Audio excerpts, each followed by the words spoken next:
as I said I would, I'm back today to do a video on back to my playlist for my life, my life story about. We were discussing some things in the past and about the upcoming book that I'm going to be writing, and I have kind of a change in thoughts with that though. My publisher was telling me, we were discussing something about doing making it like a 2-book, like 1 and 2, and making it, one would be something like maybe, so like if you have anything better, put it in the comments or DM me. And but we were thinking something like Silence No More for like the first book, and then the second book, I'm Still Here. First book would be about abuse, family cycles, generational curses, things like that, things from physical abuse to sexual abuse to mental abuse, suicide, poor parenting, all very, very poor parenting. How to overcome it all and rise above it and not get caught up in, getting stuck. Because that's what I did. I got stuck for a long time. And sometimes, still even now, I find myself stuck from time to time, but not like I used to. It's hard sometimes, though. When I'm sure we've all been in a position like this before, but when you find out that somebody that you know how you can know someone and they could not know you. What do you do? Leave that door closed, ma'am. Your granddaughter. Anyways, but how you can know someone and they could not really know you. Okay? Maybe from, because you've changed, you've grown, you've matured, all those kind of things. So I moved, because I was in an abusive relationship with my ex-husband. Very, very abusive on so many levels. But the crazy part is that the reason why I was and I did not even know I was a high risk for abuse. And the reason that is because I had already dealt with so much abuse in my lifetime, mostly from my mother. And no, she didn't beat me black and blue. It was nothing like that, but she was very manipulative. She still is. Extremely manipulative. Lied. Being a parent today, a mother, I cannot understand the insanity that you must have to sit and lie on a child of your own child. Okay? Now, I remember my daughter, this is my oldest daughter, Shayna, who is in her 30s. It was, I want to say about 3 to 4 years ago. She had battled a drug problem, and she was actively using. And I thought when she could come to my house on this particular day, I thought that she was like kind of going through withdrawals of coming off of it. I know she definitely was not high. Like she was not like on a high, you know what I mean? If you know anything about drug addiction, or if you dealt with anyone that suffers from drug addiction, especially of this kind, they were IV drug users, and you knew when they were high. I'll just say that. Are you even allowed to say the word high here? I don't know. But anyways, she never drove my mom's car, and for some odd reason, my stepdad put her off in that car that day and told her to be back there at a certain time so we could go get my mother from work, right?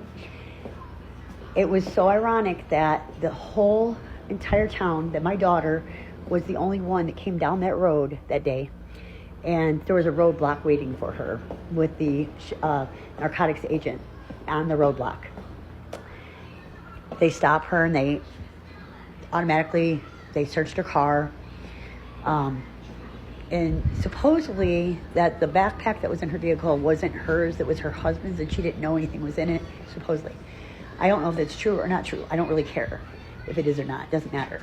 The point is that she's my daughter, and right or wrong, even if she was completely in the wrong, I will deal with her when all the other mess is done, when she's out of jail, when we know what's what to the rest of the world, okay? But I'm going to have your back to the rest of the world.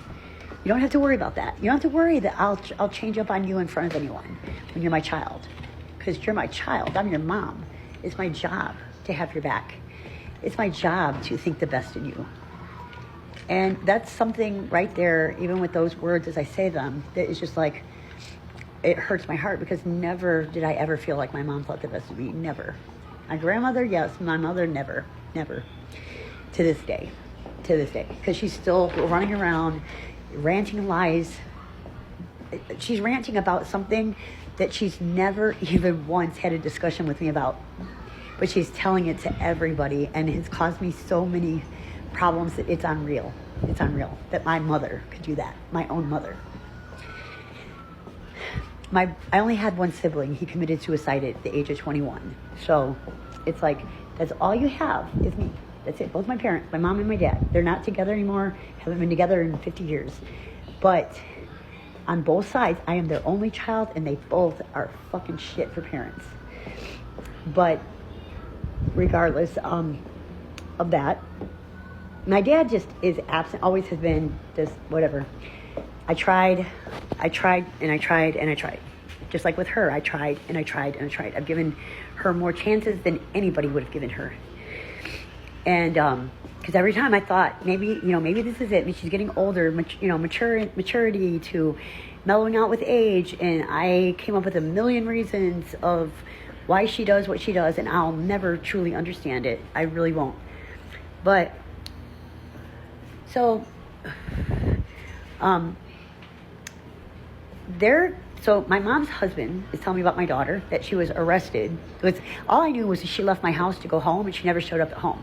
And so I wasn't even thinking she went to jail. I was thinking accident. I was thinking horrible things like sex trafficking, for example, because it's become kind of dangerous here on the sex trafficking where we are. And so I was thinking like scary ass shit like that. I was so surprised when I drove my mom's car to her work. I was in my vehicle. I drove to her work to pick her up, is what it was. Her husband was out looking for Shayna, supposedly.